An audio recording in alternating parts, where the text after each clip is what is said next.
Risotto is one of the first dishes I ever learned to cook, and it's still one of my favorites. It's a brilliant dish for you to cook for your friends to show how good you are at cooking. So the first thing we're gonna do is gonna chop an onion to start the base of our risotto. So I'm just gonna dice it, try and get our onion roughly the same size as a grain of rice, which I know is small. So do it nice and slowly. Keep your fingers tucked in so you don't cut them, which probably means I'll cut myself now. Actually, I almost forgot one of the first steps. We want to get our stock hot first. So into a hot pan, we want to bring our stock up to the boil and then drop it back to the simmer.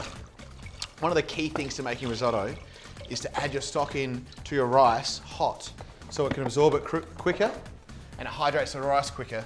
We get that nice creamy rice. 2 litres of chicken stock. I'm gonna make a big batch of risotto because I've got some hungry friends here today, cooking dinner for the whole crew. Now, while that boils, we're gonna cook our sofrito. So, gonna go into our pan with a little bit of our olive oil and also just a little bit of butter. It's about 40 grams. We use the butter to add a real richness. The reason I've got half olive oil and half butter, the olive oil helps stop the butter from burning. I'm also gonna add in some diced celery, and that's the same size as that onion, nice and fine. And I'm also gonna chuck in some garlic now. So this is our sofrito, which is the base of our risotto. Some people would add carrots here as well, but I wanna keep it nice and green and one color. So we're gonna leave the carrots out. Just nice and thinly sliced garlic. Now, the most important ingredient of a risotto has to be the rice. It's all about the type of rice that you use. There's a couple of varieties that are great for risotto. I'm gonna use this one, which is the arborio. So I'm gonna show you a pretty cool trick of how to measure out the rice for your risotto. I learned this from a mate's nonna a while ago. So 1 handful per person is a perfect way to measure it. I think we're gonna make, got 5 of us here today, so I'm gonna do 5. So 5 handfuls of rice. Now I think that's probably about half a cup of rice per person, but I really like the you know, that sort of old Italian way of measuring it with a handful. It's kind of cool, a little bit romantic. And now I'm gonna fry the rice off in the oil, and that's gonna help get the starches going. And we wanna do this for about a minute, and then we're gonna start going in with our stock. So our rice is nicely toasted off. Now we need to add a secret ingredient, just a little bit of vino. Got some Pinot Gris here. Gonna do about a cup in there, or half a cup. So I'm gonna stir this in now and try and absorb all that wine. So we're gonna cook it down till the rice sucks up all the wine. The alcohol's gonna cook off.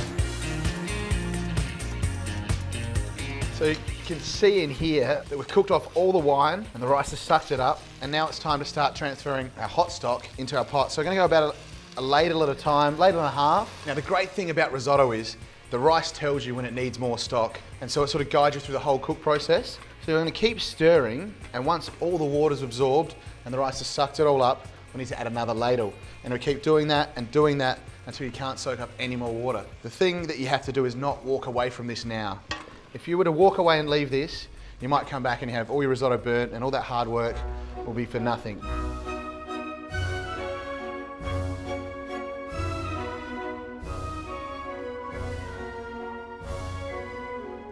This takes a while, but it's definitely worth it.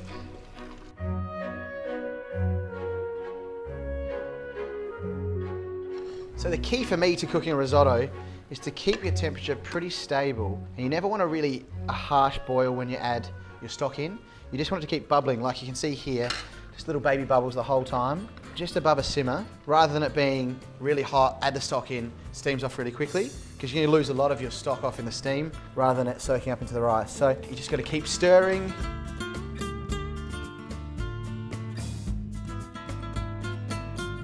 So our risotto is getting closer to being cooked. I can see it's taking longer to absorb the liquid. So now I'm gonna do a couple of little things that I add to my risotto to really lift it up. First, it's the asparagus. So I'm gonna cut them into nice small little discs. I just want little bites of asparagus in my risotto. I don't want big pieces. And the other thing I do, I'm gonna add some peas, but I'm gonna add them in a bit of a different way. So I'm gonna take a couple out, put them on top with my asparagus, and the rest I'm gonna put into my jug here, and I'm gonna blitz them with some cream, which I add into our risotto, fold through, and it gives it a nice creamy richness and also a nice green colour. It's all about spring and freshness.